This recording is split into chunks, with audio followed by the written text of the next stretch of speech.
We are looking forward. What do I mean by that?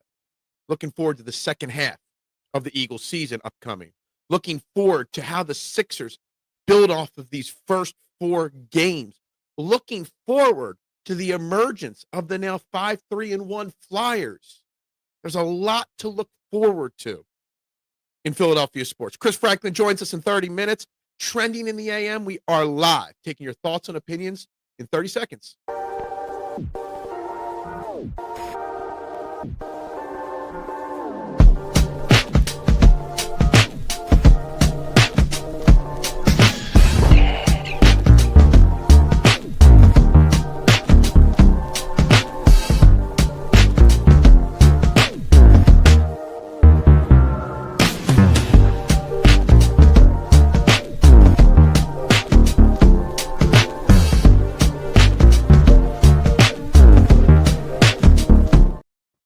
And a very good morning, everybody, and welcome to Trending in the AM, right here on the STT Sports Network. We are live, as always, YouTube and Twitter. You know the drill every single day. Hit that like button on your screen.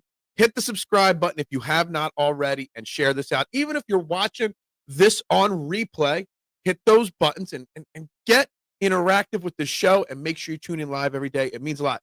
Also, we got our poll question of the day on YouTube only. So if you're watching over on Twitter, head over to YouTube to vote on the poll question.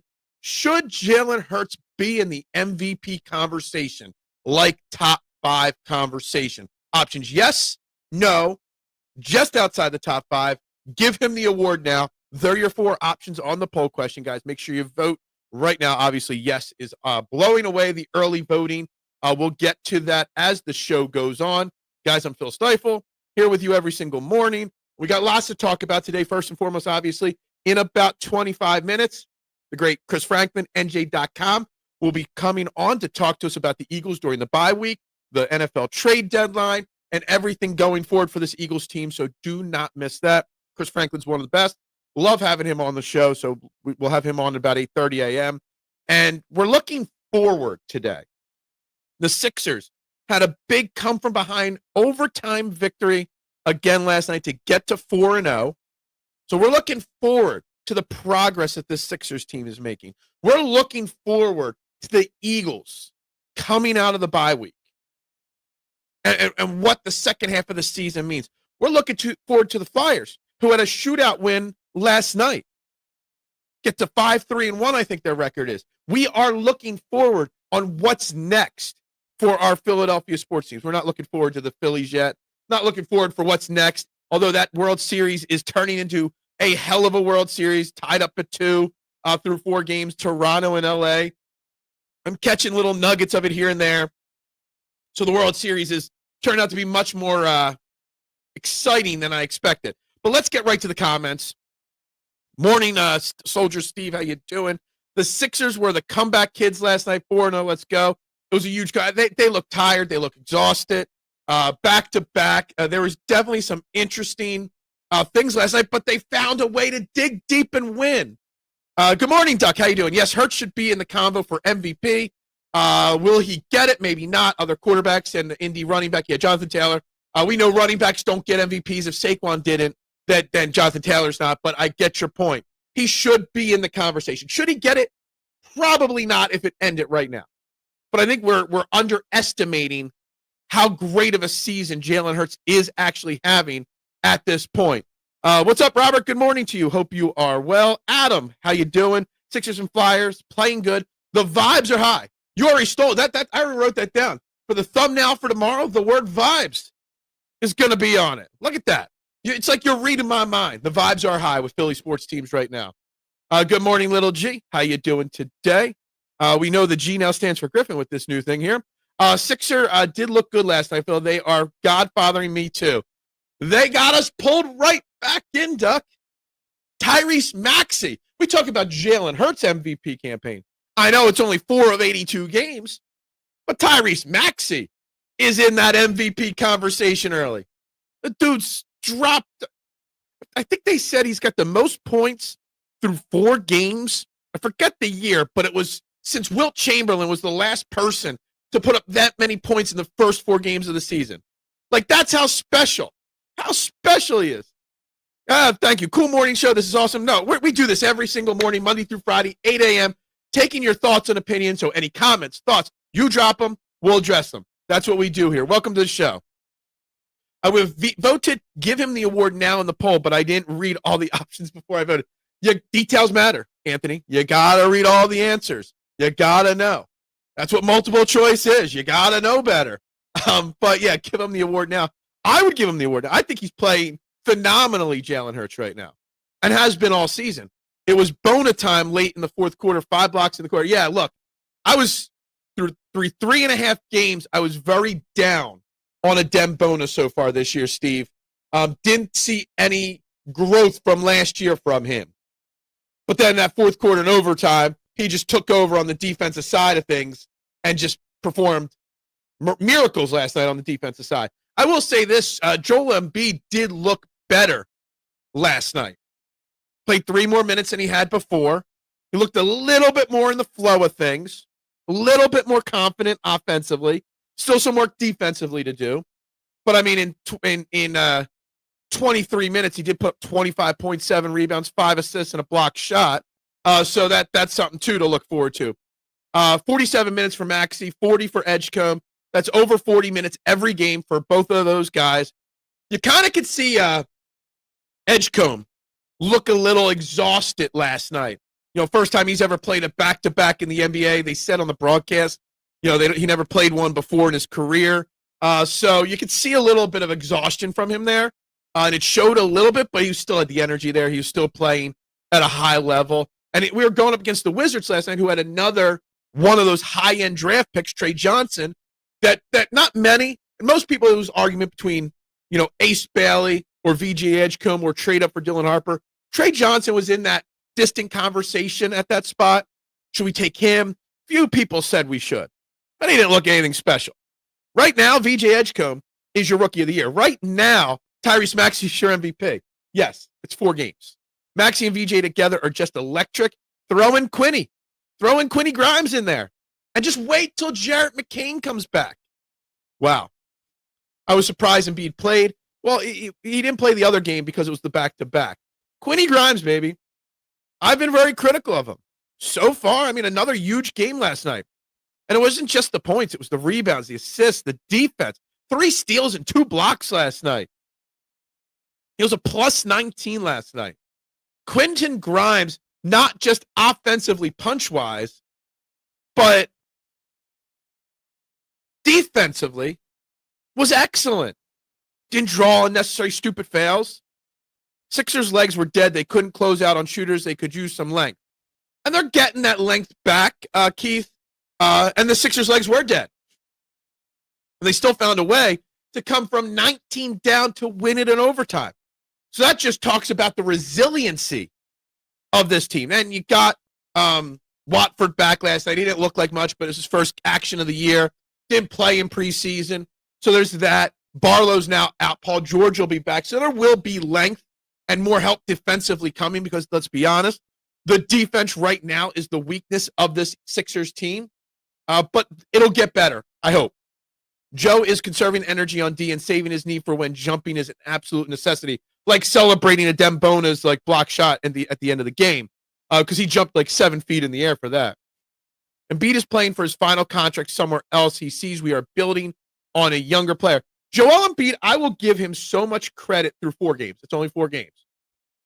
But Joel Embiid seems to realize he can't be the man anymore. He's not sulking because he's not playing the minutes yet. He's bought into whatever philosophy this team has laid out for him health-wise, playing time-wise. And he's very encouraging on the side, on the bench. He's helping the young players. He's in their ears. He's celebrating with them. He has there's every excuse there for him to sulk. Close fourth quarter game, he didn't get put back in. He looked like he could get back in there last night because he played better. But he's not.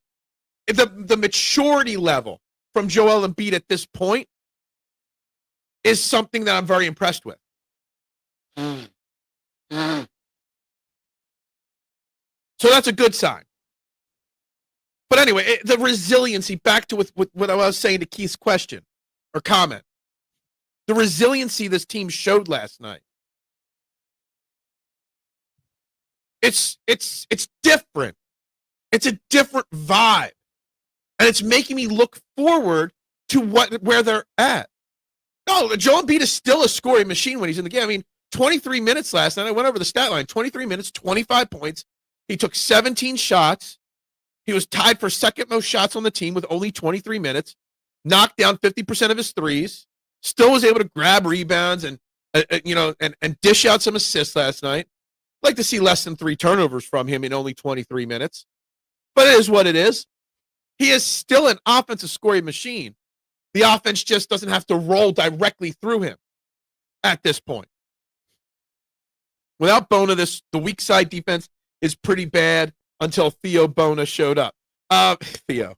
Yeah, I mean, up to the fourth quarter of yesterday's game, I'm not fact checking this. I'm not looking it up, but just vibe eye test through 3 2/3 of games so far. It almost felt like Andre Drummond had been out getting more minutes than Adem Bona overall. And not doing bad, not doing good, not doing bad. He had 12 minutes last night, Andre Drummond. Bona had 18, but played all 5 in overtime and the end of the fourth quarter. I think in the third quarter, it was something like 12-5 on the minutes between those two guys, with Drummond leading the way. I hope to have seen some growth from Adem Bona, more than just a backup, a guy that could eventually replace Joel Embiid in the starting lineup when we eventually move on from him.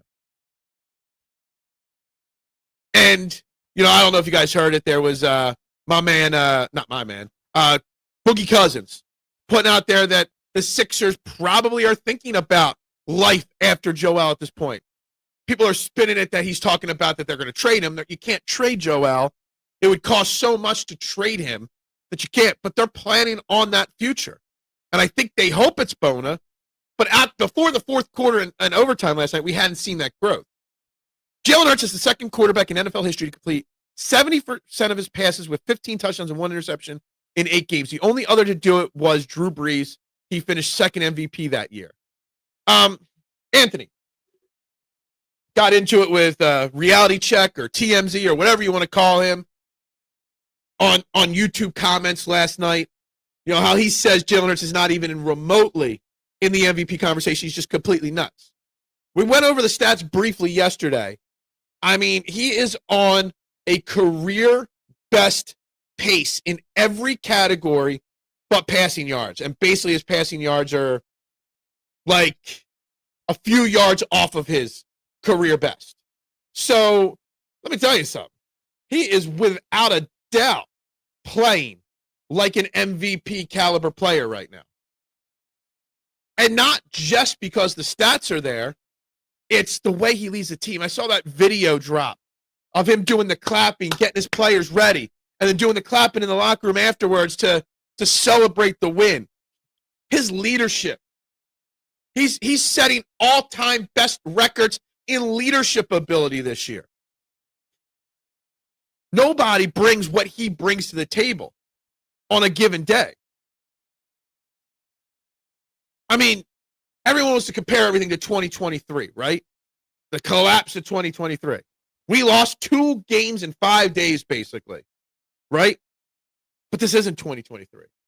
Jalen Hurts is a much different, confident leader and confident, more football player. There was no way we were losing a 3rd game in a row. There was something special in what Jalen Hurts did.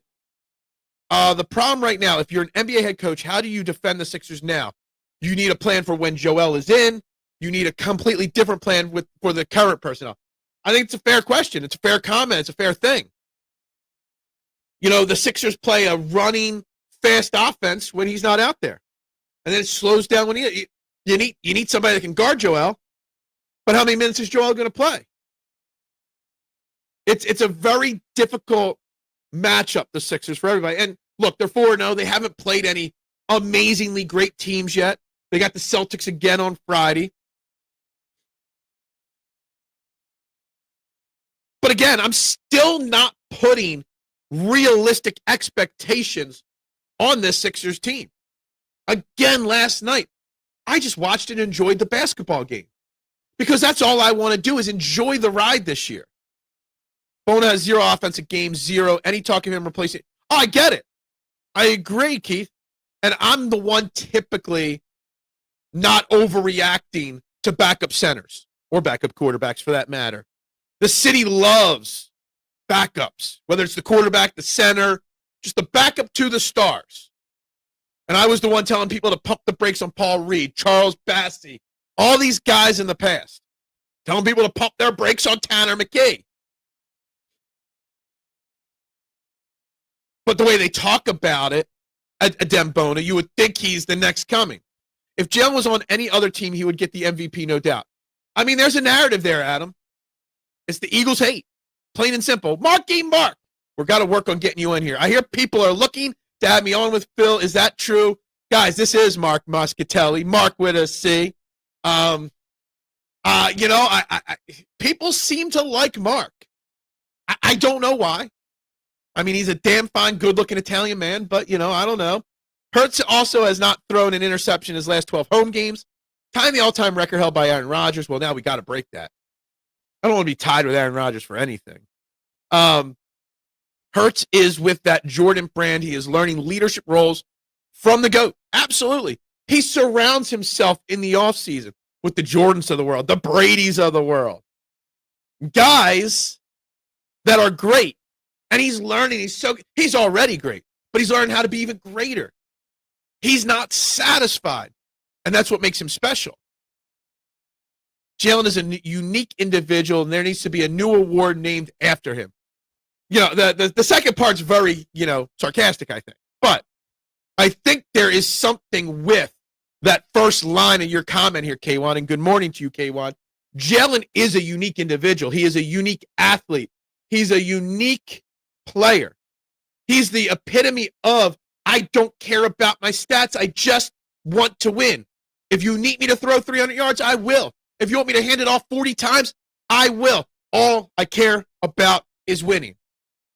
And that's unique in this day and age. In 2025, most people care about the stats, the highlight reels. What did Adam Silver say a while ago before the season started? It's a highlight league in the NBA. It's the same thing with football. And that's what most athletes, that's A.J. Brown, wants to be in the highlights, wants to be the focal point. Jalen Hurts just doesn't care. He is unique in that sense. You need to plan for McCain's off-ball ability, and once PG is back, I think the sky is the limit for the Sixers when they've got a fully healthy roster. I mean, just think about what McCain will bring. You're going to be running 3 guards a lot. Oh, what's up, AK? How you doing this morning? Good morning to you. Again, guys, if you haven't, hit that like button, hit that subscribe and share button, vote on the poll. Yes is blowing away the answers so far on the MVP question. Just outside the top 5 is second. No is just got 1 vote so far. Bona reminds me of a young Theo Ratliff. When you said Theo Bona, I understood that reference, okay? I got that one, okay? We love Mark. Get on here. Yeah, we got to get Mark. Well, look, the Mark Muscatelli comments are coming in already. We have a huge, but we do. We do, Mr. O'Rourke.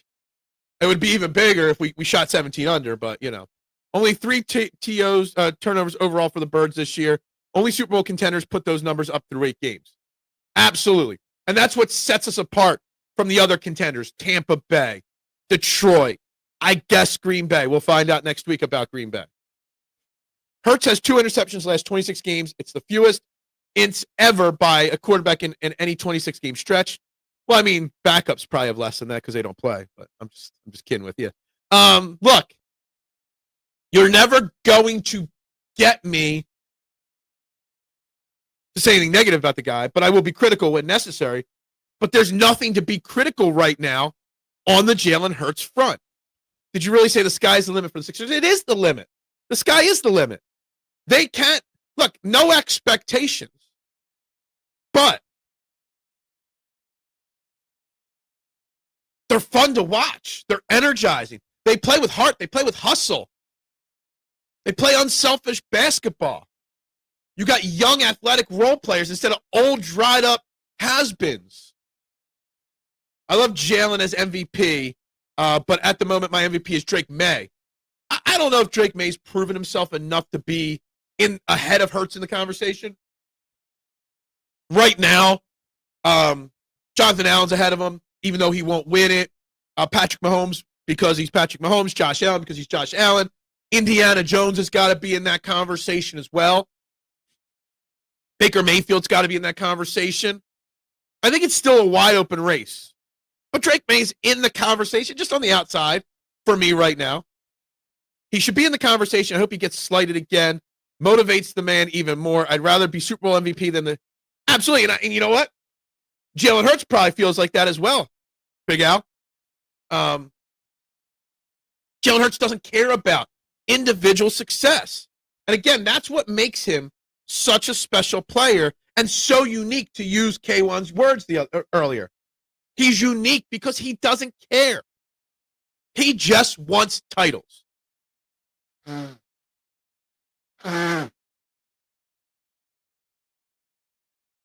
little congested this morning, guys. Honestly, Washington, Charlotte, Orlando are playing well and hard. All three are very improved. Washington played good last night. Charlotte played good. Orlando's a really good young team. Not saying a contender. I would say, with my prior to season expectations, Orlando would have been the best team we played so far in the early part of the season. And we beat them.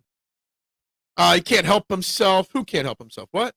I'm like you, Phil. I just watched the Sixers and have fun with it. Play by play. Exactly. I'm not getting out of control with my hype for the Sixers. I'm just enjoying it. Has May really done it long enough to show this isn't really a fluke? Exactly. And that's my caution there. And that's my caution. I mean, obviously they're building a new culture and a new vibe up in New England, and they seem to be turning the corner, but it's not there yet. They need a elite wide receiver to give him. I don't know of any elite wide receivers that might be available or not. I don't know. But yeah, I get it. Turnover free equals Patullo ball. Look, we've criticized Kevin Patullo a lot this season, obviously. But Patullo has done better and shown signs of improvement the last 2 weeks with his play calling. I rewatched the last 4 minutes in overtime again. I'd be lying if the thought of a scripted outcome didn't cross my mind. Fatigue, maybe. But Washington started throwing up air balls and bad passes. I don't know if that would be scripted or a team's trying to tank for another top-end draft pick. What would that be? Would it be more scripted, or would it be more just the team's big picture goal? They don't want to win many games this year. I'm not sure which way I would go with that point that you're trying to make there. You want to talk about scripted. You want to talk about NBA integrity. If you haven't seen it, go look at Giannis Antetokounmpo from last night. It's all over social media. And his travel that was not called a travel. The dude took at a minimum 5 steps. I counted 6. Some people said it was 5 because he was still gathering the ball. Mike Tirico's on the call, has to say, oh, it's not really a travel. But you want to talk about integrity in the NBA. Those refs letting Giannis walk from almost half court to the rim without a dribble, that's an integrity and scripted outcome. 25 MVP isn't about what they did in the past. It's about what they are doing this season. At this point, May is absolutely... I'm not saying he's not in the conversation. I'm just saying I haven't put him ahead of Jalen Hurts.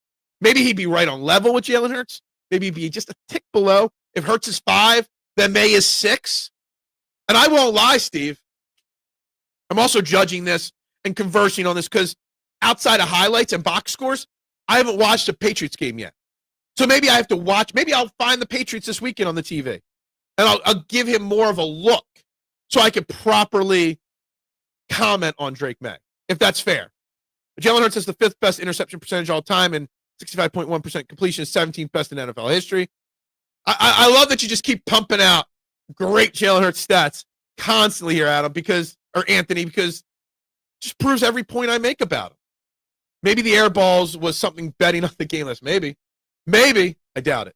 Because all the overhit last night once we went to overtime. Once the emotion of the game Real Time Society, I was really throwing my eyebrows at some plays. It's interesting. I mean, the fact that we got to look for the integrity in any sports period, that we have to question anything, it's crazy. Let's see if Patullo can string a few of these games together before a crowd hit him. Let's see if he can string a few of these games together when we go up real opponents. Green Bay, Detroit. That's the real test, right? I'm glad Steve said it, and I wasn't going to be the only one in here doing that. Look, again, and I think I'm being honest, that I haven't watched Patriots football yet. We're over 20 viewers right now. Guys, if you haven't yet, hit that like button, subscribe button, share. We got 20 votes, but we do not have 20 likes, guys. So hit those buttons. Very important to do that. Hurt should definitely be in the MVP conversation, Robert says. And I think he is. I think he's too far back in it. But he absolutely is in the MVP conversation. He doesn't get the credit he deserves, but he's playing at an incredible level this year. I mean, he's played at an incredible level his entire career, in my opinion. The results don't lie. He'll never get the credit he deserves. And he doesn't care about it, Anthony. He doesn't care that you come out here and put all these stats to prove the point. All he cares about is doing whatever it takes to win the next game and win championships. That's all that matters to him. I do think this year where a non-quarterback can win it, what JT is doing with the Colts and what JSN is doing with Seattle is worth some consideration. Look, I agree, Steve, but I disagree. Because I agree with what you're saying. Jonathan Taylor and JSN is doing great. But what about what Saquon Barkley did last year? And he wasn't, the winner. If Saquon Barkley could be, the 8th or 9th running back ever to rush for 2,000 yards and not win MVP? When everybody just says that Jalen Hurts is only good because of that? What's Jonathan Taylor's not playing at a higher level than Saquon did last year. JSN is not having a better season than Saquon did last year. So to me, that tells me they'll finish in the top 5 if they keep it up all year long, but they're not going to win it. Great win last night. What's up, Elephant in the Room, by the way? But even with the win, I have major concerns over the defense. Look, the defense will get better for the Sixers, I think. They've got young athletic guys that are learning to play together. We've had multiple guys. I mean, Watford had his first game last night. Paul George, Jarrett McCain, Barlow's been out now the last 2 games. Joel Embiid is still getting in game shape. A lot of new parts learning how to play with each other and practicing together versus on the court together. 2 totally different things. So I think the information we've learned of this team tells me that the defense can get better. But I see it too. The defense has not been good. A lot of miscommunication on defense. I don't give a crap if Jalen doesn't win an MVP. I'm sure he doesn't either. It's only about the rings, and that's all it ever is. Yeah, exactly. Screw the awards. I agree. But again, that's what makes it. I love that I keep going back to a K1 comment of all people. That's what makes him unique. Last running back to win was Adrian Peterson, 09. Exactly. I mean, that just tells you all you need to know. The MVP award is just basically who is the best quarterback. Plain and simple. That's all the award is. It's all that matters. It has nothing to do with who's the most valuable player. When Saquon Barkley doesn't win it, it proves that it's not about the most valuable player. The fact no one can define the criteria for MVP makes any extended discussion about the topic, like baseball theme convos, pointless after 1 minute. I agree. Because I don't know if you can put defined criteria on these things, but the criteria is such a wide margin that it's hard to explain. There was some blocked shots, but that's not an indicator of being good defensively. Absolutely agree. Absolutely agree with that. I think there was a better quarterback play than this year, which hurt Saquon. JT is on pace to break LT touchdown record. Hurts stole touchdowns from Saquon, which hurt him. Not playing 18. I guess, Steve. The last halfback to run over 2,000 yards and win MVP was Peterson. The year he came back from the ACL. He was absolutely snubbed last year, AK. 100%. If you voted no on this poll, I need you to slap my head with your hand with your face. I need you to slap my hand with your face. I like that. I don't read it twice to get the right words out there, mister. And it's true. 22 votes. That means 9% have voted no. That's 2 people out of 22 voted no. He should not be in the conversation. Okay, of all people. Yeah. Of all people. You, of all people. I don't know that Hurts actually will push for the league MVP until he gets tired of Super Bowl MVPs. Yeah, there have been players in all sports that have made campaigns, fan bases, media campaigning for guys to get an MVP. Happened in basketball, football, all over. You're never going to see that from Jalen Hurts. See what I have to put up with here? That's your choice. You make that honest choice. What's up, Bruce Harper? How you doing today? Pumpman was one of them. Absolutely. I voted no for a few games. There's a legit question if he was even good. But there's never been a question if he's even good. Not in my book. Not in my conversation. I understand that Jalen Hurts is always going to be in the conversation, but never win it because he's always going to do whatever it takes to get his team to win. What you're saying about Hurts sounds more most valuable teammate. So, no, because he's not the most valuable teammate. I think because what you say about putting criteria on what you need to do to win the award does not take into account leadership. Most MVPs are based around statistics. I think there should be a definable way of saying, well, his leadership is what puts him over the top. All right, you got 2 quarterbacks. One throws for 4,000 yards and wins 12 games. One throws for 3,500 yards and wins 12 games, but's a great leader. I think that matters. Watch a lot of Red Zone while watching Eagles games because I'm a big fantasy league. So I've seen a lot of other teams play. See, that's the thing. I can't concentrate on Red Zone and multi-screens because my mind can't comprehend multiple things. So and that's fair. And like I said, I know. I've seen Eagles and Eagles opponents and Sunday night and Monday night football games, and that's it really. I feel Hurts should be as we are winning even when with many injuries. The injuries aren't taken into account and other problems on the defense, but I feel Taylor from the Colts could win it. And that's a popular answer right now, Bruce. I still lean towards the fact that if Saquon didn't win it, then nobody is going to win it from the running back position. That's just my opinion. If a few bad games is what keeps people from saying no, then in all honesty, there shouldn't be a single MVP this year by that logic. Fair point. Because even Baker Mayfield had a bad game, once or twice this year. He was pretty meh for a few weeks and didn't eclipse. See, that's the thing. You're saying yards is what makes him or doesn't make him an MVP. And I think that's wrong. He led his team to victory when necessary. So when is Moscatelli calling in? He's not today. I mean, he's got to let me know when he's free. He says he's got some PTO time coming up. As soon as he tells me he's free for a morning, he's on. Barely passed over 200 yards last year every game, and he won a Super Bowl. And, what are we talking? Exactly. What are we talking about? Hurts is like BG. A lot of good, which one day will get rewarded with a Lifetime Achievement Award. That's all you need, right? That's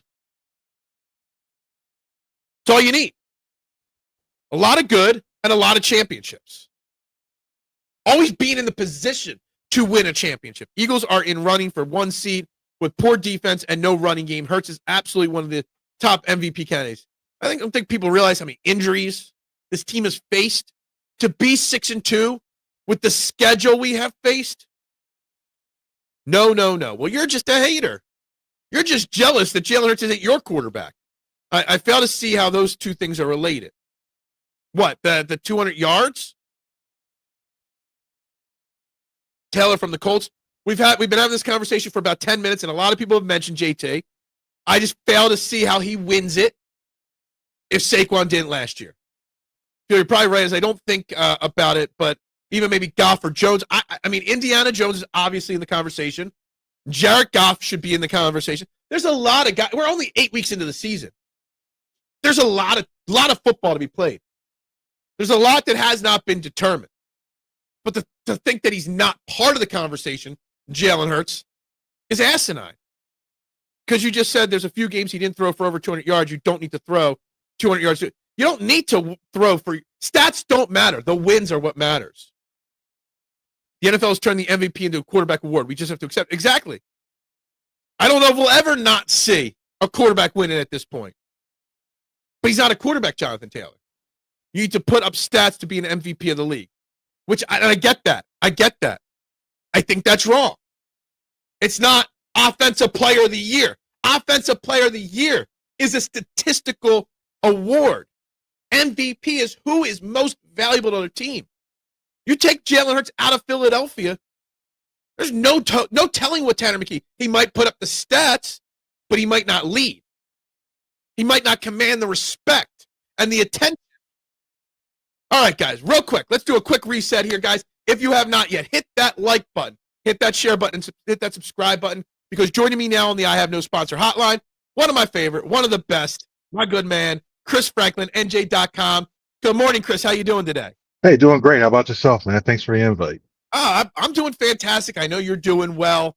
Let's just start really quickly here. We've got a very back and forth conversation going with the poll question of the day on YouTube here today. Should Jalen Hurts be in the MVP conversation? I know it's a very open-ended question, but there's a lot of argument going on. Some saying yes, he's absolutely in the conversation. When I say conversation, I mean top five-ish. And a lot of people say no because early in this season, the passing offense didn't look great. What do you think of the question, and where would you put the season Jalen's having so far?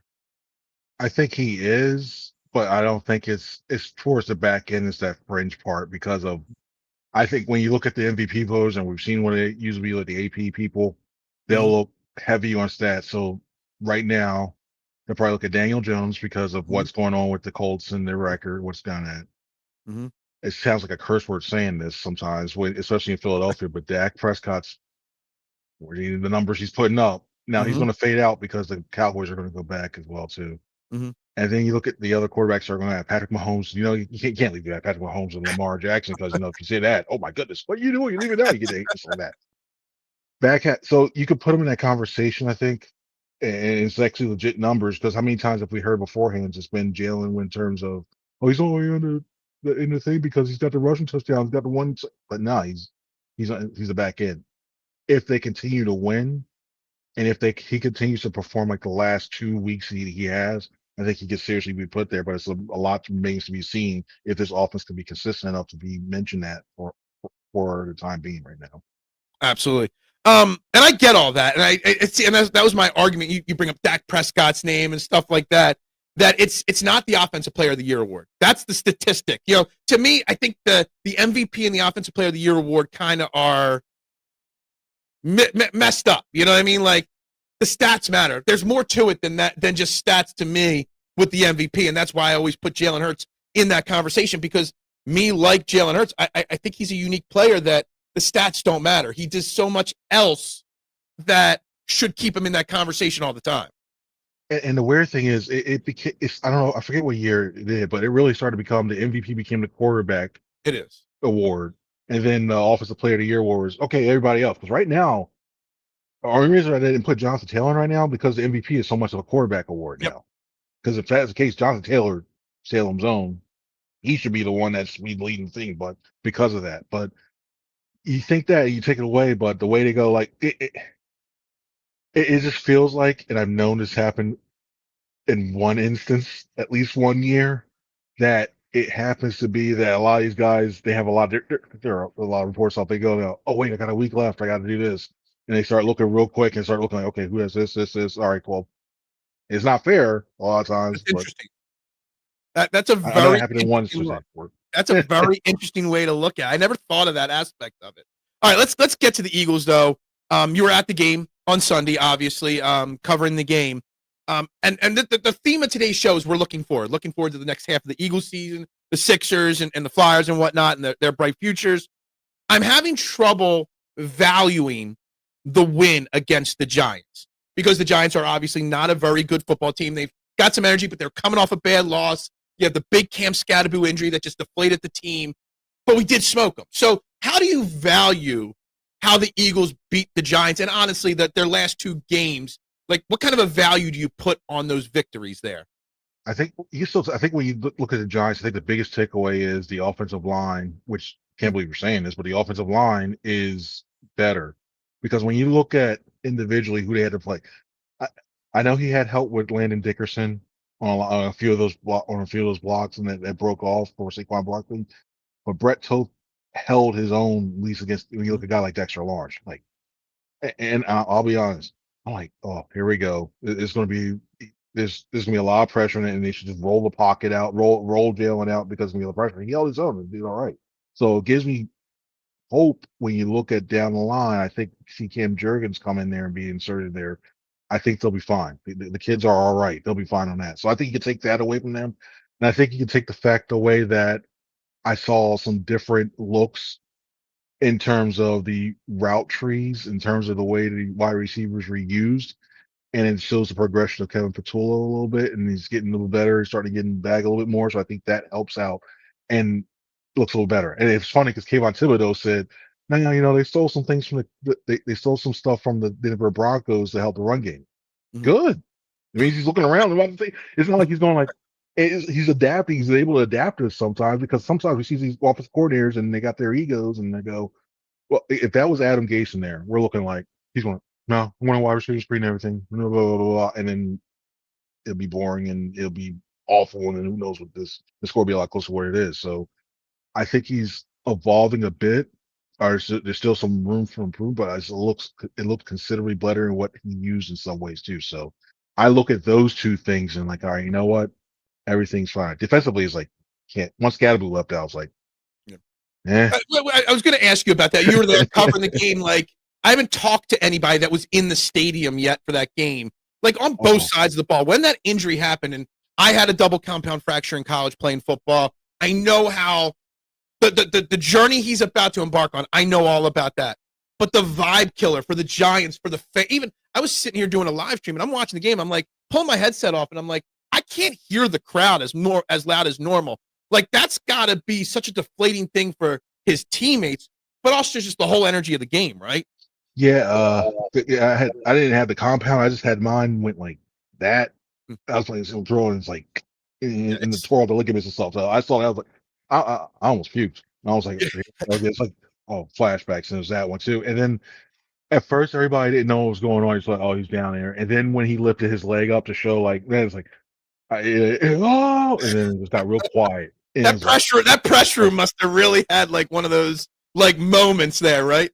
Oh yeah, it's weird because depending where you're sitting, we're in the front row. Like most of the local guys, are like in the front row or all down the field, and then you have the TVs back up there. So they're like, oh, and you're like, oh, and you can't see it. I had my binoculars, and that's when I was looking down, and you see that one too, and then you look back at the TV like, oh, because they're up there too. Like, it was bad. Yeah. And then it definitely is, but that affects the team as well. Like, and that's why bring that into the conversation of valuing the win. If he doesn't get hurt there, the game could play out differently. It might play out the same. It could play out differently. And so that's why I don't want to overreact too much to the victory because it was a big victory, because there were a lot of factors to take into account there. Yeah, and especially when you look at the fact that if they kept running the ball, would the defense worn down a little bit more when they kept going that way too? Because Tyrone Tracy, he had been out for a while there, so you weren't that. Devin Singletary's not the Devin Singletary we all knew back from the Bills and other stuff. So it wasn't the same in Chicago. So it wasn't the same in terms of that. And it's a deflating thing because, all this hype that was going around the team, we all remember what happened 2 weeks ago where he and Jackson Dart were dancing and all that stuff. And the team was feeling like, we have a shot. Oh no, and it almost feels like, and not to make light of the injury, I'm not trying to do that, but it almost feels like the water boy. Oh no, it's not gonna get. It felt like that in that moment again. Like everybody started looking at us like. And then we saw how different it looked. Jackson Dart was frustrated. And then after that, he just seemed like the game plan changed, and they just weren't the same after that. You were talking about, I wanted to get to that Cam Scadaboo thing there for a second, but back you were talking about Patullo and how he's evolving. And I love this comment from Mr. here. I think it's ridiculous that we don't consider how difficult the Eagles' schedule is. And I'm going to throw in all the injuries that this team has had to overcome this year when we're looking forward to the second half of this season.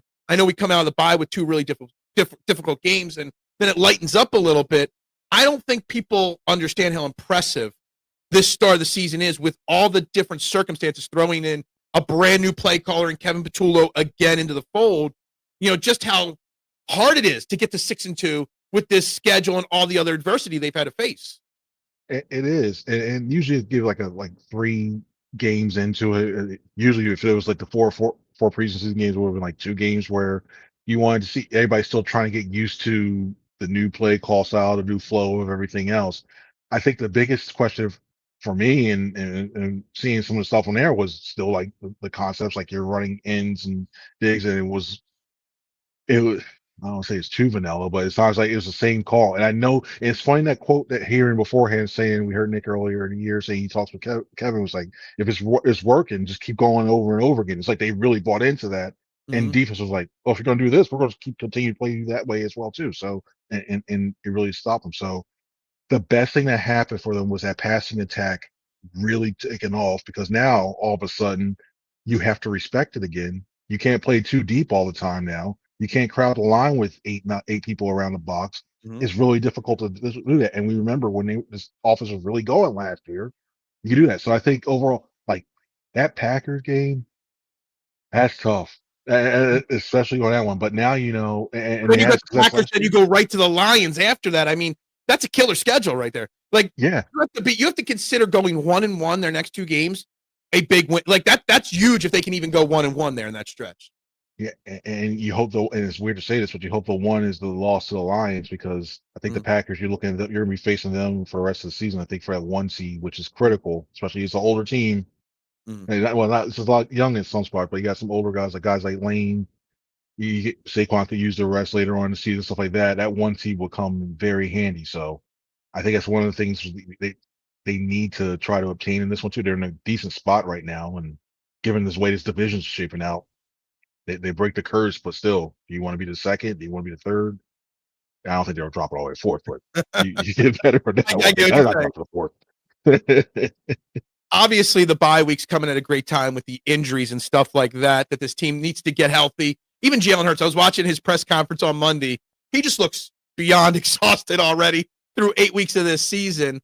But the trade deadline also, this gives us a week to really evaluate and see I think it's Tuesday or Wednesday next week's the trade deadline. What's your vibe on how Howie's going to handle this? Howie obviously has been a great GM in the city for a very long time now, but his in-season trades, his trade deadline trades haven't always worked out. There's a lot of holes that he could address at the deadline. How aggressive do you think Howie is going to be over the next, 6 days? I think it's 6 days, 5 days. Yeah, whatever. November 4th. Yeah. It's. I think he's going to try, I think if I had to guess the way the market, I don't think there's going to be that many big deals that happen. Everybody and their mom wants an edge rusher.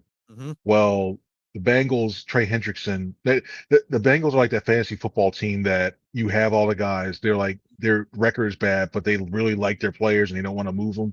That's what the Bengals, and they really make trades like that. So I don't know if they're moving that. So Hendrickson's out. Max Crosby out. I think he stays there. And you look at some of the other edge rushing possibilities. Good luck. You might get somebody like in the mid tier that rotational, but you got BG, so that could be your quote unquote trade existence. Cornerback's the one that really is making me wonder a little bit. And even then, I think you look at it, and I think it might be tough to move some guy. I mean, Reek Woolen in Seattle, that would be a guy that makes sense, because when he was coming out of college, the Eagles were very interested. I don't know if you guys remember when he came out. I want to say it was 21, 22, something like that. I think it was weird. It's the 5th round. Seattle took Woolen, and the Eagles immediately traded out. They targeted him. So I would not be surprised they really try to go at least try to call John Schneider. He and Howie have a good relationship. But if you try to call him, I don't know if they'd be able to get him. It's still tough in that way, because they're also still in a decent spot too. So I think it's going to be a lot of talk when you talk about this for a long time. 4 p.m. goes down, and you're looking like, there's a few deals. Nothing major. There's another trade deadline. We're waiting for something good there. I think it's one of those things. Yeah, I love listening to Vic Fangio speak. And Vic Fangio spoke yesterday. And when he was talking, he was asked about the edge position. He's like, we're in good shape. Well, we have to be. You know what I mean? And that kind of told me, because the coaches are talking with Howie, and Howie's talking to Nick and Vic and Kevin on a regular basis, trying to see what they need. And Vic doesn't pull punches. I mean, we're blessed to have somebody honest and open like Vic in the city to be the yin to the yang to Nick Sirianni and his, don't give him too much kind of conversation. When I heard Vic say, well, we have to be, I'm like, and he did it with like a certain emphasis. I'm like, yeah, I think how he told him it's just not going to work. Maybe we get another like back end edge help, but the odds are we're not getting much help there. Yeah, and it's tough to fit when you also got to balance in some of these guys' a contract. If you got, there's not that many guys with expired contracts that are going to be that big, and we know edge rush is really tough. And you got to factor in if you do get a guy, if you try to qualify a guy, say if you get a guy like Max Crosby, say if you get a guy like Henderson on one new contract, are you going to give up assets just to get that? Not really, because you need to backfill some of these important things like offensive line, and then you got to factor in, oh yeah, Jalen Carter, Nolan Smith, all these guys still have to get paid, so you got to work the cap. So the Eagles have done a really good job working the cap with salary cap.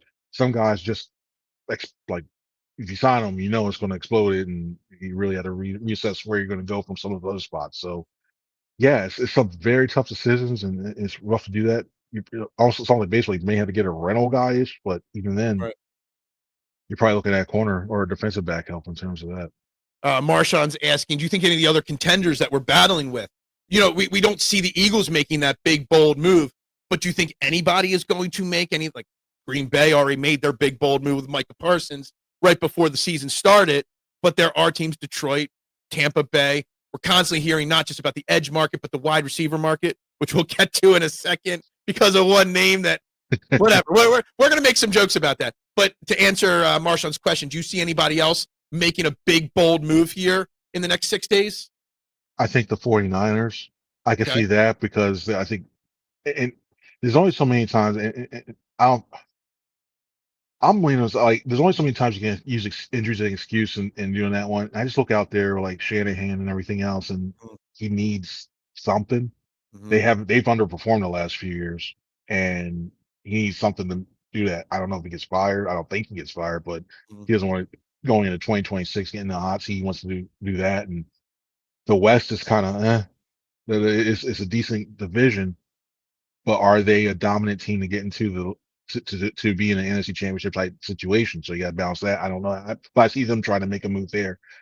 The Cowboys' idea of a big move we know last year was guys like Jonathan Mingo. So on that, is that one. Their big move is trading away players like Micah Parsons, not bringing in big-time players. But there is a big name that's obviously got a lot of drama surrounding him. Everybody outside of Philly says he's getting traded at some point this year in the offseason, and that's obviously A.J. Brown. There's like 4 comments here about A.J. Brown. I'm trying to put up some of them for you, but there's just so many of them to put up. What do you make of the A.J. Brown situation? Do you think there's any truth to the narrative that he doesn't want to be here long-term anymore? I still think he does. Like, I think it's to the point where I think he's frustrated, very frustrated. We've seen that beforehand. I think one of the things, and I gotta give Mina Khan's credit for this because it's really good explaining this as well too. And I saw it was like, yeah, you know what? Yeah, it's right. So I was like, yeah, you know what? It's right. When he was really going, it was the play action, under center play action, attack the ball deep in there. The Eagles are used going under center a lot more to set up that play action.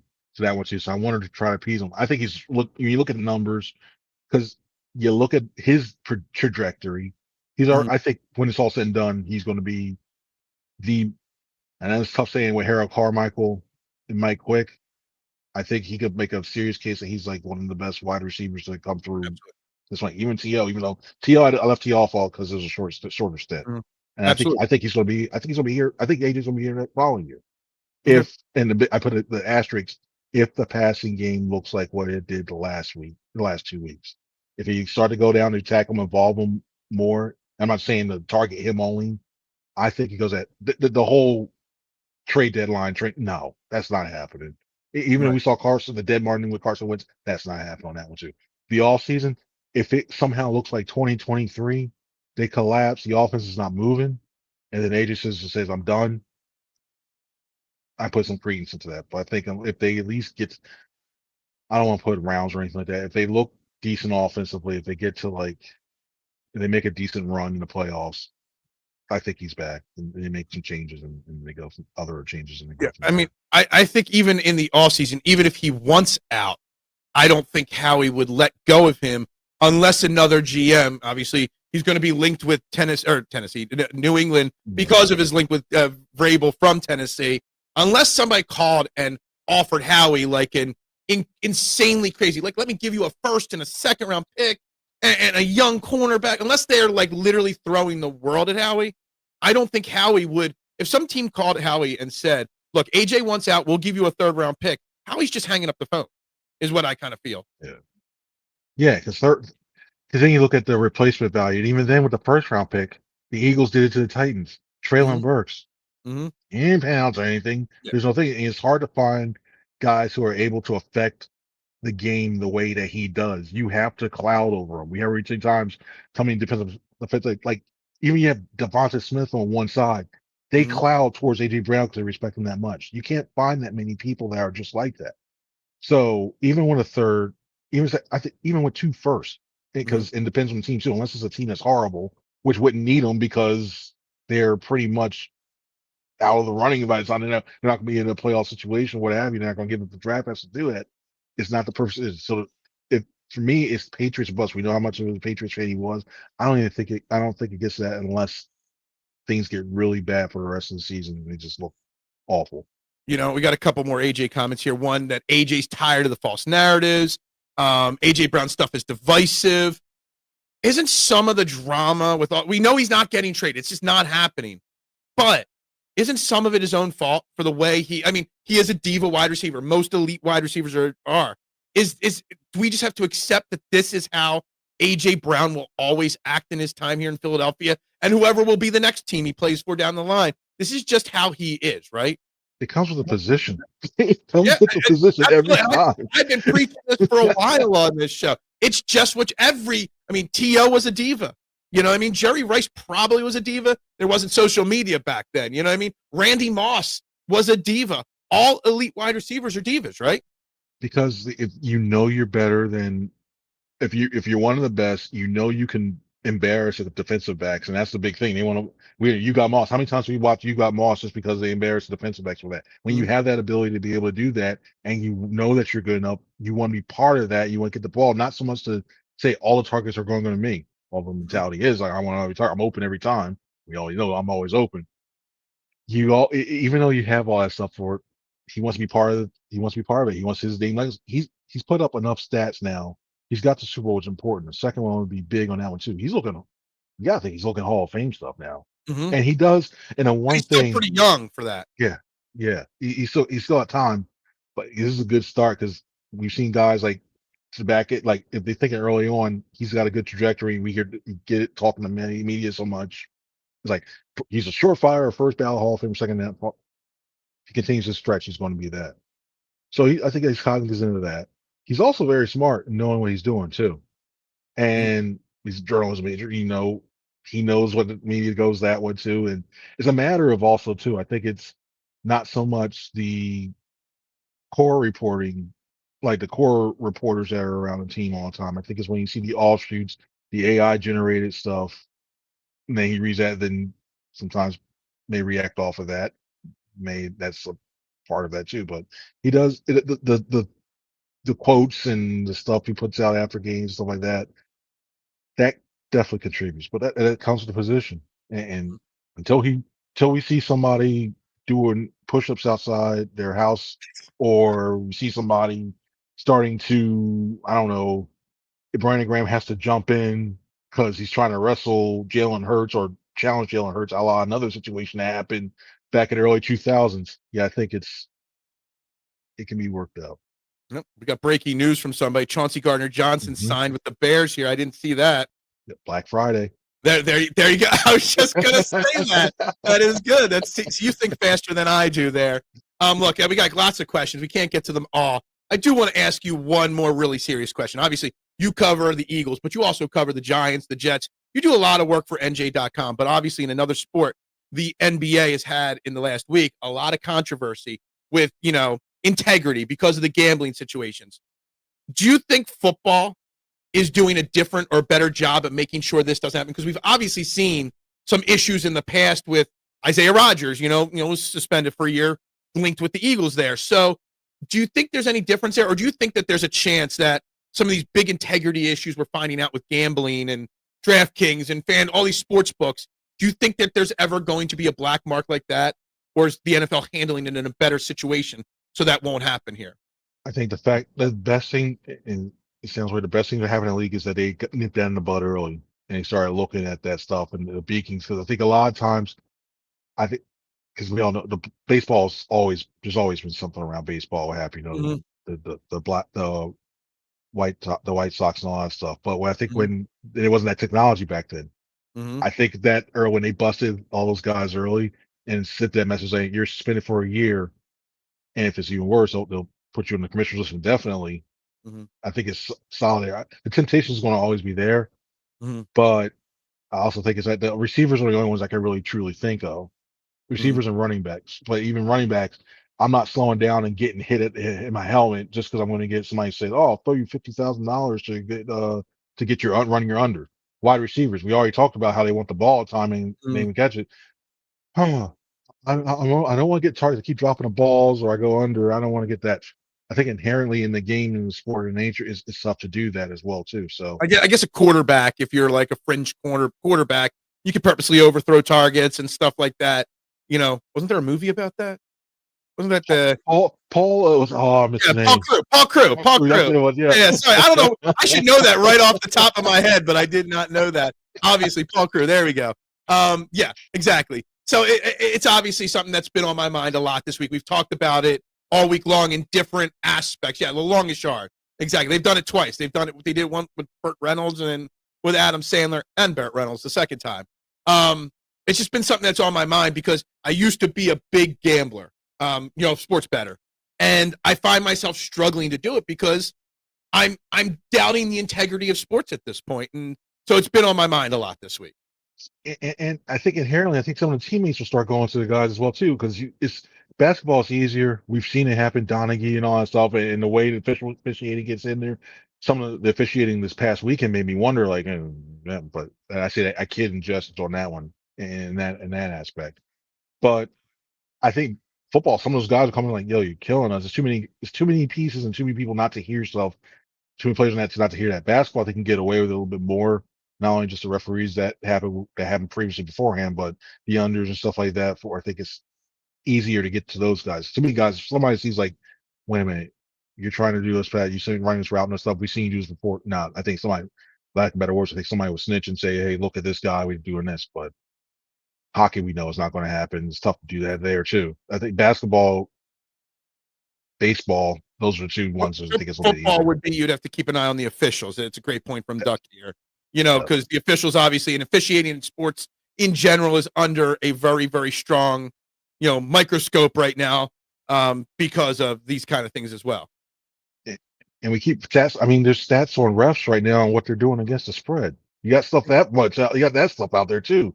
So you start wondering, like, why is the home team really, really strong on this one? Stuff like that. But maybe he's just scared because he doesn't want to get stuff thrown at him when he's going back to the tunnel because it's so bad. Maybe that's why the home team that was out too. But it's still even in like unless there's if it continues to be an overt, like what the heck is this one too? Replay assist and all that stuff.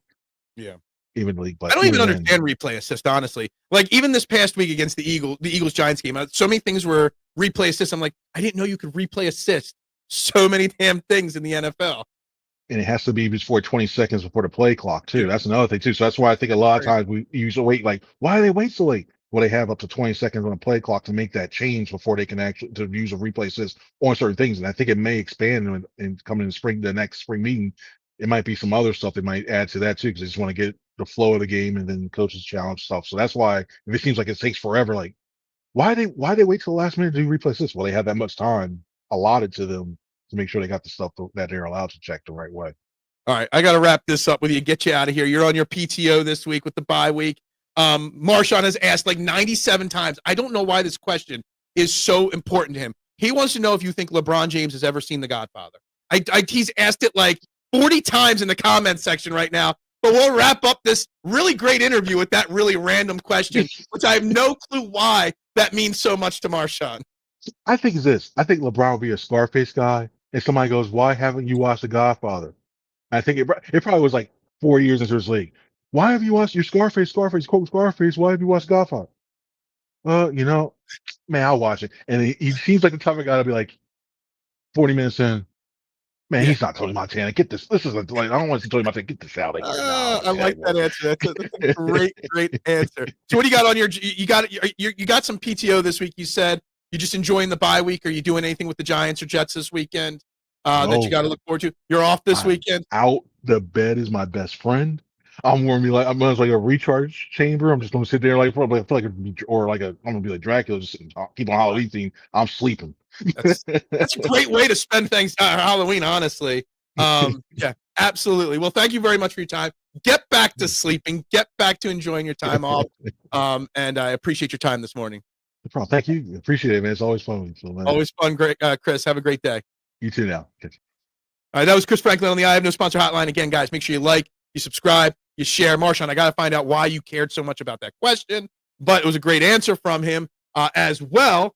But guys, let me do a quick reset here. Like I said, like, share, subscribe, vote on the poll. We're up to 30 votes on the poll question. I'll go over the results in a half a second here. There are a lot of comments I missed. I'm trying. I tried to keep these interviews at certain times. We're up to 19 likes on the video so far, 22 people watching. So hit those buttons, guys. 73% still say yes, Jalen Hurt should be in the MVP conversation. No is at 10%. Just outside the top 10 or top 5 is 17%. That's where we're at. I've got some comments I want to point to that I wrote down notes on that I want to get to from you guys. But yes, I love Chris. I would probably say Chris, Shane Haff, and Sean Bernard are the 3 most repetitive guests I've had over the 4 years of doing the show, because we are coming up on the 4-year anniversary of the first morning show I ever did. Diddy is LJ's daddy. Oh my God. That is true. Yeah, I thought you had a great question there, or comment, answer that question there. Duck, you said something about Reed Blankenship. Nooms, you said something about being 6-4, and I want to address those two things. You said, Nooms, you said being 6-4 is not that bad. That was when we were talking about the schedule being difficult, and then coming out of the bye week, and you have 2 tough games, and you hope to be 1-1, which is 7-3 after that 2-game stretch. But you're right, being 6-4, and you lose 2 more games, it's not the end of the world, because you still got a 3-game lead in our division. So it's definitely was a great comment from you. I want to highlight that. Duck, you brought up Reed Blankenship, and I didn't write down the full comment, but I did listen to Vic Fangio yesterday. And Vic Fangio was asked about Reed Blankenship. And he, as typical Vic Fangio, is very honest. He said he's having a good season. Not a great season, a good season. And he said, and it's almost sounded like an excuse, which you're not used to hearing from Vic. So it's his honest, interpretation of Reed Blankenship.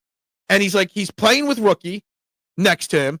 He's the signal caller for the secondary, and a secondary that has struggled at times, whoever's cornerback too. So, taking out the success or not success of Reed Blankenship individually, because of all the circumstances around him, Vic Fangio still thinks Reed Blankenship is having a solid season, a good season. We will find a way to win both games out of the bye week. I hope so, Adam. That would be crazy. That would be we do that, and then we lose to the Chargers or something like that. So somebody could say Justin Herbert's better than Jalen. His poor play is making cornerbacks look worse than they are. See, if you dissect his comments, Vic Fangio, that maybe the cornerback play is making Reed Blankenship look worse than he is. That's just how I dissect Vic Fangio's comment there. 6-4 isn't bad if you're just looking for a home playoff game. 6-4 is bad if you're looking for home field. Absolutely, I agree. But there's still a lot to go after that. You've got some very winnable games after that. 6-4 still means you can still win 12 games. My source had it. What happened to it? I have no idea. No idea why. Maybe he's just not in the plans. I don't know. I don't know how he's not in the future plans of this team, Reed Blankenship. I just don't know. You can't go into next year with Sidney Brown and Drew Nakobe as your safeties. Reed Blankenship is out of position so much, if you watch enough football, you could see it. Are you questioning me, Doc? Are you questioning what I see? No, I'm just kidding. Look, we've never said Reed Blankenship is a great safety. He is what he is. but we've given him a little bit of flack this year. And I don't remember who asked or why they asked the Reed Blankenship question, but Vic Fangio seems to think he's doing better than we do. And I'm going to trust Vic Fangio over my interpretation, over your interpretation. Eagles will be 8-2 after the bye week. Trust that. Pittsburgh is making teams and quarterbacks better than they are. I think it's a fair comment, Jonathan. I saw you jump in earlier. I'm not sure how to feel about Reed. I like him, but I also know we could do better. It's really hard to judge him in that position because I don't want to lose him, yet I don't care. I feel the same way about it. 100%. 100% about that. What's up, Chet, in the chat? Philly Press Box Radio tonight. You got PSM, my old boy, Brian Cameron on tonight, talking Eagles. Make sure you guys check it out right here, 7 p.m. tonight, STT Sports Network. Chet, Bill Furman, welcoming Brian Cameron. I love it. I love Brian. Brian and that Eagles team over there at PSN do phenomenal jobs. I just saw they revamped their entire website. It looks good, actually. The contract Phil had sources on was written in pencil, not in ink. It must have been. It must have been. I'm calling out my source. You're probably listening. This is too much cope now. What are we coping about? I don't think we're coping about anything. Big trade coming. That's why Blankenship isn't signed. He could be gone. I don't see that, Adam. As Chris Franklin said, he doesn't see any big trades coming with this Eagles team. Put down the tunnel. Stop. Vic is not fond of Nakobe, but he supports Reed. I don't think he's not fond of Nakobe. He's starting a rookie. I think that tells you that's as fond as you can be, starting a rookie at a safety position. Not benching him. He struggled at times this year. Yeah. So I don't think that's a fair thing to say. I thought blank contract was coming. I had sources 2 weeks before the season that it was getting done. And I had very detailed reasons why it was getting done. Why the source leaked it. Blankenship will get paid by us or someone else. Well, he's not gonna be somebody that doesn't get signed and never play football again, Duck. He's not gonna get a big payday from anybody. He's gonna get a good payday. Maybe another team, maybe an average team overpays him to get a championship caliber safety that's got that leadership, that captain's ability. Maybe somebody does overpay him. There's no trade coming. Teams show that finally walk into the Super Bowl. Look, Chris said it clearly, and I agree with his opinion. The trade market's going to be a letdown this year. I really believe that. Nakobe's gotten a ton of playing time and has been doing well for the most part, making rookie errors, but he's a rookie. Exactly. Absolutely. And yeah, Vic's a very honest guy. Vic never pulls punches. He's going to say, yeah, he's played good, but he's got to do better. Vic Fangio's never had problems giving the whole compliment. Well, he did this good. He did this bad, but he does this good and has this potential. Vic Fangio is the master of the compliment sandwich. Making sure you put the dig. But the thing is, the way he does it, it motivates his players to be better. Blankenship will get overpaid by any team other than, the Eagles will not overpay him. Maybe he wants to stay here. Maybe he wants to keep the exciting whites together. Maybe he accepts a 3-year, $27 million, 18 guaranteed type deal to stay with the Eagles. But there's a real possibility that a team out there offers Reed 3 or 4 years at $35, $40 million, and he'd be crazy not to take it. He would be. Eagles don't even need to trade. They're the best team besides Mahomes and refs. Yeah. Although they showed signs of being rookies, I think Nakobe and Campbell have played really well. Nothing they did caused L's. Instead, they were contributing to wins. I agree with you on that, Steve. I agree. The rookie class hasn't been great overall, but the top 2 picks, who you expect to contribute early on, are doing just enough. Trade market is not predictable. I don't know what's happening with the trade market. The NFL trade deadline is always underwhelming compared to baseball or basketball. You don't see big in-season trades happen often. I just don't think it's going to happen. I don't see the Max Crosby's, Trey Hendricksons, the Wards of the world. Those names are not getting moved, I don't think. I have to agree, unless it's a guy we are trading for with elite talent, I'm staying put because we really haven't had a good trade since 17. Exactly. We haven't had a good in-season trade. Okay? since Jay Ajayi. And on top of that, I mean, we're going to get comp picks, so they're not listed. We need to use those premier picks to get Lane Johnson's replacement, to get Dallas Goedert's replacement, to probably draft an edge and a cornerback. So we need our 4 top elite picks to build this team out. Maybe another wide receiver if the A.J. Brown drama collapses. So there's a lot of need for our draft picks in future years. And Howie Roseman's always trying to win now. But on the flip side, he's always got his eye on the future. Not just next year, the next 3 years. What would you say Reed is worth? 13 to 15 a year, tops. I think on the open market to another team, 3 years would be 39 to 45 with those numbers. 4 years would be what? 52 to 60. I think he could get 3 years, $14 million a year on the open market. I don't think the Eagles would give him any more than $8 or $9 million, maybe 10 max a year. And I think that's fair. What position do you think you have overabundance? Overabundance. I don't know. I don't know the answer to that one, honestly. Linebacker, I guess, because we got 3 starting inside linebackers. Only need 2.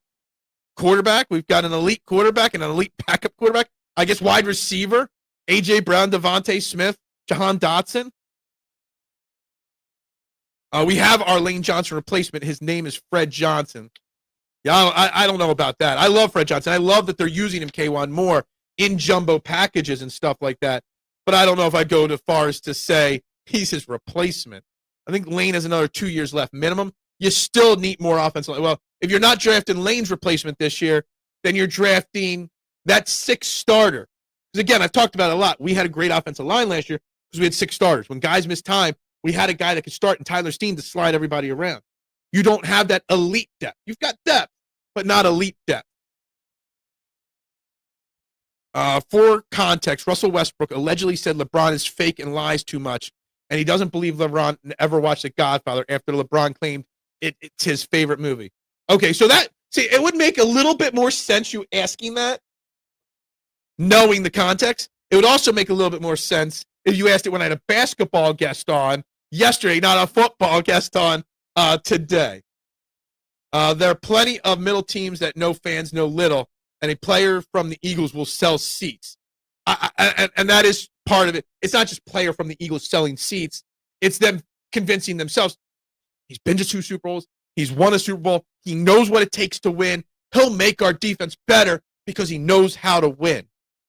Not that he fits in our system, because he probably doesn't fit in our system, but he knows how to win. And that's why he'll get overpaid elsewhere. I'm a Hunt fan now. Jalen Hurt had a great game last week. I need to see more of it, though. I think Lane's body is breaking down. I agree. 2 more years of stretch. Maybe 1 more year to help groom the next guy. But Lane's playing really well this year. But Lane's not playing Lane Johnson, Hall of Fame, one of the greatest of all time level anymore. Fred is probably the bridge to replacement to Doug Peterson to Donovan McNabb. Yeah, that's a possibility. It's a possibility. Fred Johnson, in his role right now on the team, being used 20% of the game in jumbo packages, is opening up running lanes, helping Jalen Hurts have more passing time. He's great. Who's the next O-line project player we enroll at Stout U? I don't want project players. I want the real deal. I want the next Landon Dickerson. I want the big time players. Fred has been a star student of Statland U. He fits in well here. 13 max because he's good with a several Super Bowl appearance. Yes. Phil, do you think LeBron has seen Godfather? You know what the movie means to us STT core. Cannot disrespect the movie. He's lying. I don't know, because I mean, you're giving me the context, but I haven't heard the comments. So I don't know if it was said in jest or not. I mean, there are people that haven't seen it. So maybe. Yeah, let's give some Flyers love. Sam Ersson actually he struggled in his first game or 2 of the season, but he's done pretty solidly in his last outing or 2. Big win for the Flyers. Coach Gordon Bombay would be so proud of the triple deke by Bobby Brink last night to win that game. The triple deke wins again. Who do I think was better, Dickerson, Johnson, Peters? Well, Lane Johnson, to me, is the greatest offensive lineman in Eagles history. A first ballot Hall of Famer, no doubt. Jason Peters is one of the best in Eagles history. Hall of Famer, of course. Landon Dickerson would be third. If I had to power rank those three guys, big picture, it would be Lane, Jason, Landon, in that order. Landon Dickerson still got a long way to go if he stays healthy, which I don't know if he does or will. Landon Dickerson strikes me as a guy that could be out of the league in 3 years because of injuries or play another 10. But it's still too early to put Dickerson in that level yet.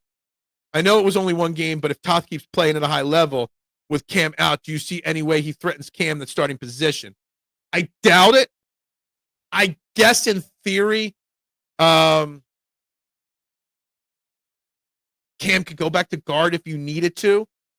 He was playing at a pretty high level at guard 2 years ago, 3 years ago, whenever it was. But no, I don't think Toth is ever going to play at a level long enough to surpass Cam. Time for Lane's replacement. Maybe the one of Cameron Williams or the Hiltons of the world guy will be successful. No, I mean, I heard Cam Williams' name the other day in a post about, I forget what about. I totally forgot all about him. So maybe. Russ said LeBron is one way in public. Yeah, I've heard a lot of people say that about him. But I also don't doubt it, that he might not have seen it. Benurk is the greatest O-line. All right, let me rephrase that. Lane's the greatest modern era. I mean, 99.9% of the people watching this show never saw Chuck Benurk play. Mitchkov, Zagros are massive shootout weapons. Yeah. I mean, Mitchkov has not been good this year, at least to his standard. He is only 20 years old. But great goal from him in the shootout last night. And maybe they throw Cam back out to right guard next year because Steen is just all right. Steen's played better than all right, in my opinion.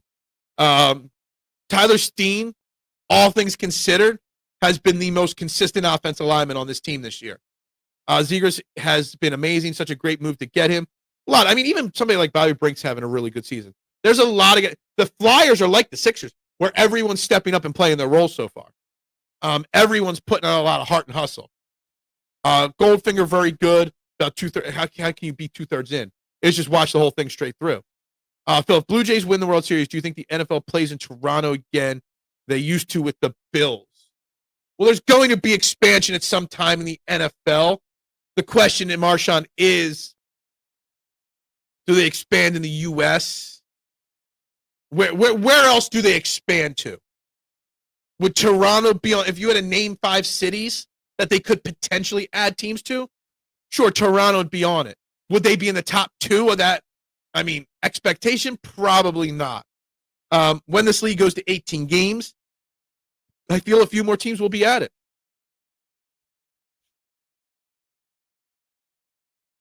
I never saw the Civil War either, Phil, but I know who won it. Took this. Dickerson must have the pain tolerance of a Navy SEAL. Absolutely agree. Stuff got to do. You got to pass on Big Macs. What? I mean, not an expansion team, but Oh, you mean in international games? Oh, I wouldn't see why they haven't done that yet. Why haven't they done that yet? I guess is the question. Marshawn. I mean, what was the attendance like when Buffalo was subbing in to games occasionally in Toronto? Was it good? Thank you. Muchas gracias. We had it a couple days ago. I think 2 days ago. No, yesterday. We dropped the $7.99. Then we've gotten it up to $8.03 is the last time I reset my screen here. Let's see if we gained any today. No new subscribers today, but at 8:03, 20 likes with 30 votes. But thank you, Mitchy Poo. 197 to go to 1,000. That's what I need to hit. Great show. Thank you very much, Robert. We'll see you next time. I have to run the McGrills. What? Oh. I did. My eye roll is priceless. Well, you caused me to roll my eyes frequently. Attendance was awesome. Not sure why it stopped. I remember the Bengals and Jets played in Toronto as well. Yes, yeah, I mean, I can't. I don't have that knowledge right on my top of my tongue or head there. You would think it would be easier for the NFL to play there than to go all these games overseas. You'd think it'd be easier for NFL teams to go to Toronto than Brazil once a year. I I mean, hell, Canada's got their own football league, the Canadian Football League. So there's obviously a market for football in Canada. I don't know. I don't know what's causing it or why it's not. Steen is good at pass blocking, but his run blocking is suspect. I like Steen, but has a lot to improve on. I think Tyler Steen's done very well. Yes, he's got stuff to work on, but consistency-wise, he's been the most consistent on the line.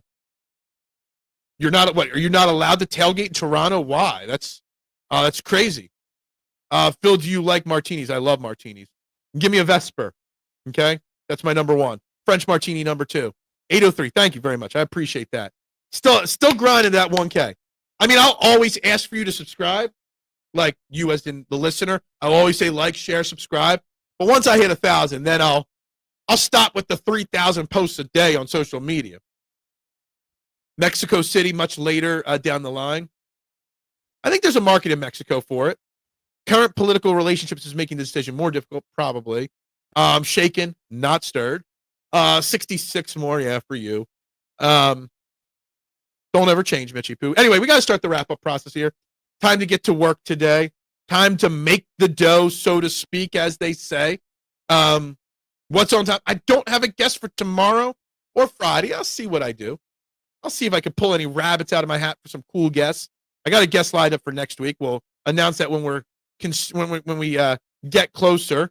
Winter teams pulling their weight. Winter teams are pulling their weight. They are. Absolutely pulling their weight. Cannot wait for the next NHL World Tournament. That was awesome last year. The what? There's an NHL World Tournament? I don't know. Muchas gracias. We hit 800 yesterday, then we lost 800 yesterday, then we got it back yesterday. Because that's just the world of YouTube. They go up and down. Bots drop off, etc. You know the deal. You know the drill with all that. It's all good. But anyway. We'll see what kind of magic I can pull out. The floor is yours for the next 2 minutes before I hit the end button. You got any other comments to make, any other things to say? Now is your time to do it. But special shout out to Chris Franklin as always, because Chris Franklin is an excellent guest always. Guess we have to watch other teams this week in the NFL. Yeah. Will Sixers reach the 41-10 watermark? The 0-1 team did. That's pushing it. That's pushing it. The All-Star game was replaced with the top countries in hockey. Oh, that's right. I remember talking about that on this show last year. How when it started, when it happened, I didn't even know it was happening because I've been so tapped out on hockey for so long. I didn't even know they were doing it till it was happening last year. Yes, the Four Nations thing. Didn't know it was happening until it happened. It's literally insane how clueless I am on hockey over the last decade, considering hockey was such a big part of my life for so long. Considering how many hockey games I've gone to in my life. It's crazy.